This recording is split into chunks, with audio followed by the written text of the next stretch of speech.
Olá, galera do sétimo ano do ensino fundamental. Aqui é a professora Nayara. Estamos iniciando mais uma aula da disciplina de ciências. Hoje nós vamos realizar a revisão da aula 1 da semana 4, onde nós falamos sobre o tema estrutura da Terra. Ao longo da semana 4 do PET 1, nós vimos as camadas da Terra. Nós vimos que o nosso planeta Terra é dividido a estrutura interna do nosso planeta é dividida em camadas. Nós temos aqui a crosta terrestre, que é a superfície externa do nosso planeta, onde estão localizados os continentes, onde nós vivemos. Logo abaixo da crosta terrestre, nós temos o manto, que é compreendido por rocha já meio pastosa, né, começando a derreter, porque nós sabemos que conforme se vai em direção ao núcleo da Terra, maior a temperatura. Então, a temperatura aqui da crosta é tranquila, são rochas resfriadas, né, tanto que nós vivemos aqui. Mas nas camadas interiores, quanto mais próximo do núcleo, maior a temperatura, pois toda essa pressão, né, toda essa massa que compõe o nosso planeta exerce sobre as camadas mais internas dessa bola gigante de rocha, né, faz com que a temperatura seja maior. Então, o núcleo tem as maiores temperaturas. Mas aqui na região do manto já tem uma temperatura alta, né, e essas rochas elas já começam a se derreter. É aqui nessa região que é localizada a lava, né, do vulcão. O nome dessa lava é magma, né? Então, conforme a crosta terrestre sofre algumas rachaduras, né, devido ao próprio movimento aqui das placas que compõem essa superfície, e essa rocha ela acha jeito de escapar, né, e então ela vai ser lançada aqui, expelida para a crosta terrestre. Quando isso acontece, nós temos o fenômeno que nós chamamos de vulcão, uma erupção vulcânica, que é o extravasamento aqui do conteúdo do manto, né, que seria o magma. Um pouco mais para baixo nós temos aqui já o núcleo. O núcleo é dividido em núcleo externo, né, que é uma parte mais líquida do núcleo, e depois o núcleo interno, onde é a região mais quente, atingindo temperaturas aproximadas de 5.500 graus Celsius, e é composta principalmente pelos elementos ferro e níquel. Então aqui nós temos uma imagem mais detalhada, né, mostrando aqui a crosta, o manto e os núcleos, né, no caso o núcleo externo e o núcleo interno. Mais uma imagem mostrando como essa divisão funciona. Essa imagem é bem legal, a gente consegue ver isso, né, de um ângulo diferente, consegue entender melhor essas divisões, né, dessas camadas do nosso planeta. Nós vimos também sobre os movimentos do planeta Terra, o movimento de rotação, que é o movimento que a Terra realiza em torno do seu próprio eixo, né, girando em torno dela mesma no sentido anti-horário, e esse fenômeno produz o efeito de dia e noite, pois como ela está girando, né, o Sol está aqui paradinho, aqui no centro do sistema solar, e a Terra está girando em torno dela mesma, então em um momento uma face está sendo iluminada pelo Sol, enquanto a outra está aqui em sombra, né, a face contrária do Sol. E conforme ela vai girando, então, em um momento uma face está clara, depois escura, clara, escura. Então, nisso nós temos o fenômeno de dia e noite, dia e noite. E é legal esse movimento de rotação que faz com que o calor do Sol seja distribuído uniformemente pelo planeta. Se ela não girasse em torno do seu próprio eixo, a face que estaria virada sempre para o Sol seria sempre quente. E a face que estaria virada sempre aqui de costas, entre aspas, né, para o Sol, seria uma área extremamente fria e escura, e isso não seria legal, a vida não seria dessa forma como nós conhecemos, não teria tanta biodiversidade, né? Seria um planeta bem diferente. O movimento de translação é aquele que o planeta, aliás, né, realiza em torno do Sol. Esse movimento leva aproximadamente 365 dias, que é o tempo que a gente considera um ano. Vocês podem ver, ó, que esse movimento que a Terra realiza em torno do Sol, ela é meio elíptica, né? Não é redondinha certinho. Ela é meio elíptica, meio achatada. Então, em certos momentos, o planeta ele está mais próximo do Sol, em certos momentos um pouco mais distante do Sol. Como nós sabemos também, o eixo do planeta Terra ele é um pouco tortinho para o lado, né? A Terra não está retinha, ele tem um eixo inclinado. Então, em certos momentos, um hemisfério da Terra está mais próximo do Sol, né? Voltado para o Sol aqui, por exemplo, nesse momento, observem aqui o hemisfério norte.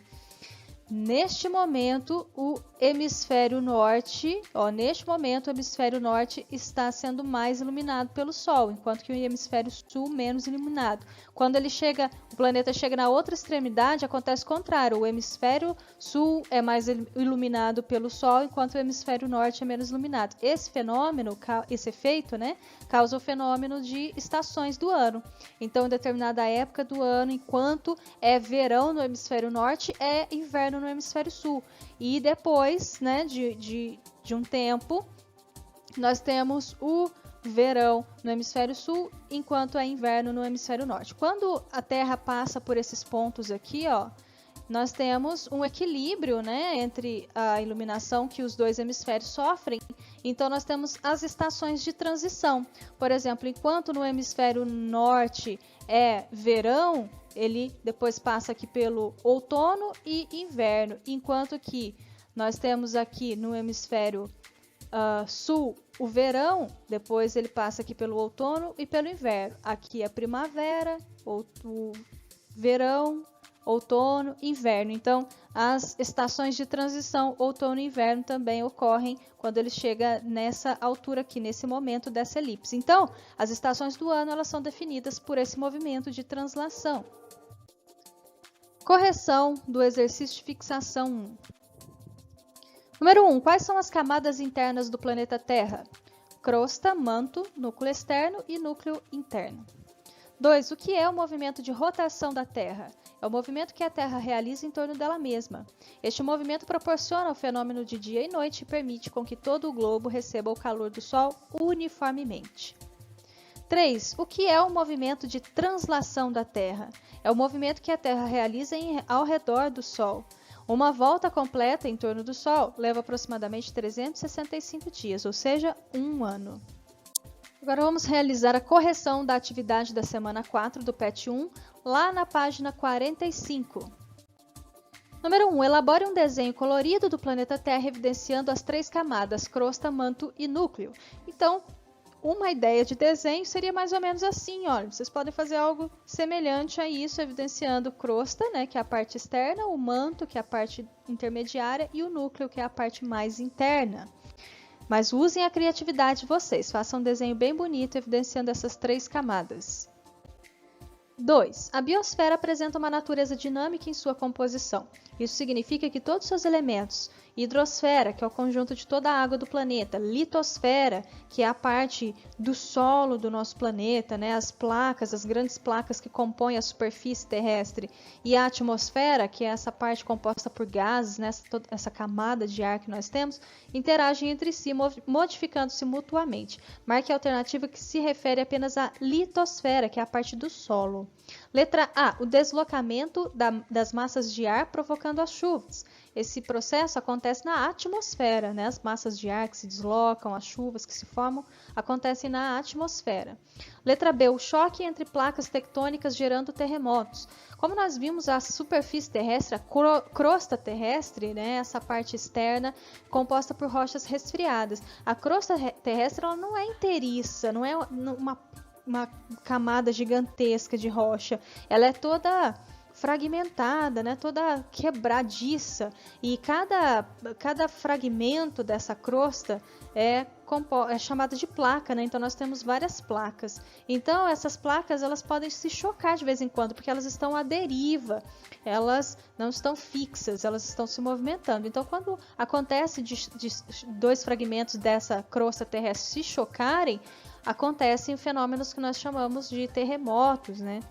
Se essas placas se chocam em regiões de oceano, né, embaixo dos oceanos, vão acontecer tsunamis, né, que é devido a esse choque, essa onda de energia, faz com que haja uma onda gigante no mar, e o fenômeno da tsunami. Se é na superfície, nós temos os terremotos. Letra C, a ação das chuvas interferindo no relevo na vegetação, não. E o escoamento dos rios que desagam nas áreas oceânicas. Então, a correta é a letra B. 3. A rotação e a translação podem ser investigados por meio da análise da sombra formada por uma vara posicionada na vertical, no solo, gnomon. Por exemplo, um relógio solar, né? Então, o relógio solar ele tem aqui uma extremidade levantada, né, para poder fazer com que a sombra do Sol seja projetada aqui nessa base e assim consiga-se analisar, né, observar, definir o horário devido ao movimento aparente do Sol. Como nós vimos, nós aprendemos durante a aula, o Sol ele realiza um movimento aparente, é aparente porque na verdade nós temos essa impressão de que o Sol está movimentando, mas quem se movimenta é a Terra nos movimentos de rotação e translação. Então, dependendo do horário, né, e da época do ano, nós temos o Sol mais alto ou mais baixo no horizonte. E essa sombra, né, ela é projetada de diferentes formas devido à distância com que o Sol está ali no céu, né, pode ser observado no céu devido à época do ano, no movimento que ele se encontra ali enquanto está realizando os movimentos de rotação e translação.